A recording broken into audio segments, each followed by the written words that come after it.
Lindsay Zeno était une jeune femme très extravertie et amicale, et une travailleuse acharnée. Sa vie a connu une fin abrupte et déchirante en 2010 après qu'elle ait fait une chute de plus de 30 pieds après avoir été éjectée de son siège sur les montagnes russes extrêmes du parc d'attractions Dixie Landing en Louisiane. Ce qui est déconcertant dans sa mort, c'est que les enquêtes qui ont suivi n'ont donné aucun résultat, et n'ont pas permis à sa famille de tourner la page. Les causes qui l'ont conduite à tomber des montagnes russes restent un mystère à ce jour.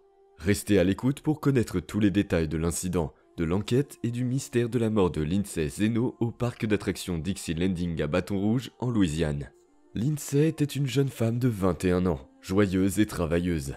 Elle a obtenu son diplôme du lycée Northside de Lafayette en 2007 et a poursuivi ses études supérieures au Remington College, où elle a obtenu un diplôme de phlebotomie.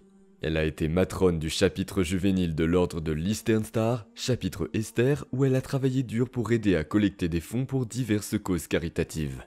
Elle avait un grand cœur et aimait aider les gens, en particulier les enfants et les adolescents. Sa famille et ses amis l'appelaient par son nom de cou Mick, et son passe-temps favori était la cuisine et la coiffure. Elle était une femme très dévouée et occupée. Néanmoins, le 11 juillet 2010, elle a décidé, avec deux de ses amis, de se défouler en s'amusant sur les innombrables manèges du parc d'attractions Dixie Landing.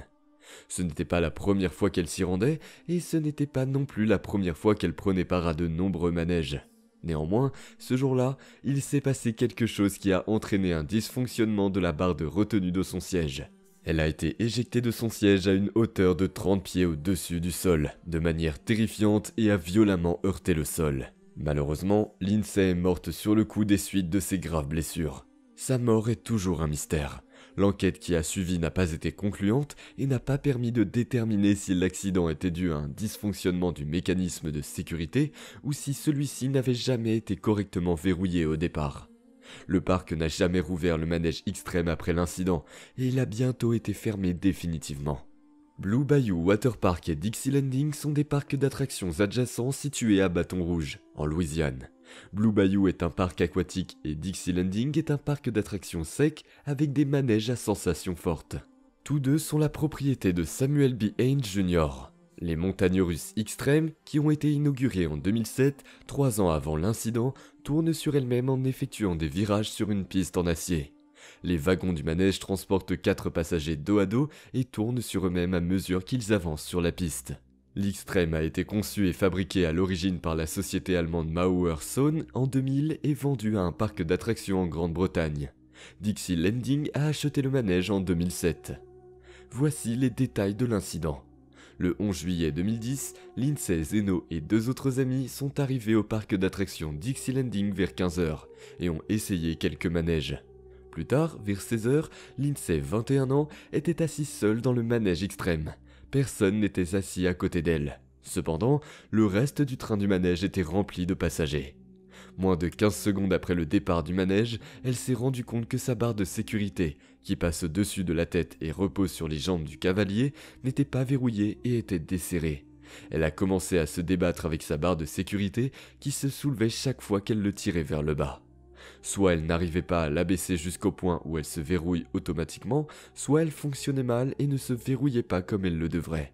Selon un témoin nommé Arnold Tabdata, qui était assis sur le manège suivant et avait une bonne vue du manège extrême et de la lutte qui a suivi, le truc qui va au-dessus de la poitrine s'est soulevé et elle essayait de le poser, de le remettre sur elle, quand elle a fait ce virage et je suppose qu'elle n'a pas pu le remettre sur elle, parce que la prochaine chose que vous savez, c'est qu'elle frappait le sol.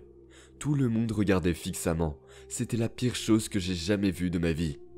Lindsay n'a pas pu fixer la barre de sécurité et n'a donc pas pu rester sur son siège, car le train du manège se déplace assez rapidement et effectue des virages assez fous. Il ne lui a fallu que quelques secondes pour être éjectée de son siège et heurter le sol. Lindsay est morte instantanément en heurtant le sol, mais a été déclarée morte environ 30 minutes plus tard dans un hôpital de Baton Rouge. Selon le coroner de la paroisse d'East Baton Rouge, Lindsay Zeno est morte d'un traumatisme multisystème. Il a déclaré que cela signifie que n'importe laquelle des nombreuses blessures aurait pu la tuer après une chute de 30 pieds, ce qui équivaut à une chute de 3 étages. Le manège a été immédiatement fermé et les enquêteurs se sont mis au travail. Juste après l'incident, le State Fire Marshal Butch Browning a immédiatement ouvert une enquête conjointe avec le bureau du shérif. Ils ont envoyé des inspecteurs de leur service pour examiner les montagnes russes extrêmes afin d'identifier les problèmes qui ont conduit à l'incident. Les résultats de l'enquête préliminaire ont donné lieu à la déclaration suivante. Il n'y a pas eu de défaillance évidente, la piste est toujours en place. Les parties mécaniques du manège sont toujours en place, les entraînements, l'électricité, tout semble être en ordre pour le moment. Donc notre travail va être long et fastidieux. Monsieur Browning a également ajouté que le manège avait été inspecté le mois précédent et qu'aucune infraction ou problème mécanique n'avait été constaté. Conscient que ces résultats n'étaient pas satisfaisants et n'expliquaient pas pourquoi la barre de sécurité de l'INSEE avait mal fonctionné, entraînant sa mort. Browning a décidé de faire appel à d'autres experts pour faire fonctionner physiquement le manège et le soumettre à des conditions de test afin de comprendre exactement ce qui s'est passé. Il a également été demandé au fabricant du manège d'envoyer des ingénieurs et des inspecteurs pour aider à l'enquête, ce qu'il a fait rapidement. Selon les journalistes locaux, cet incident n'est pas le premier dans le parc où une personne est tombée d'un manège, mais la victime a survécu la dernière fois.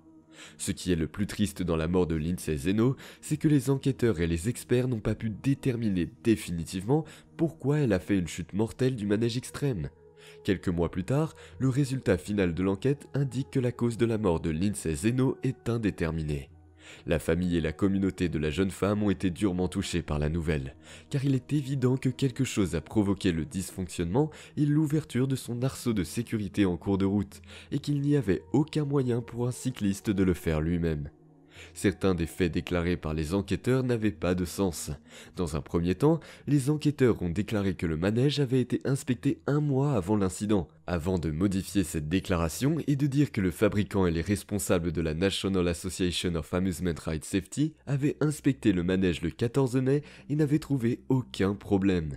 Les enquêteurs affirment également qu'ils n'ont trouvé aucun témoin capable de dire si la victime a essayé d'ajuster une barre de sécurité ou un mécanisme de verrouillage. Cependant, un témoin a clairement déclaré que la barre de Lindsay s'est soulevée au milieu de la course et qu'elle a lutté pour la remettre en place quelques secondes avant d'être éjectée au prochain virage.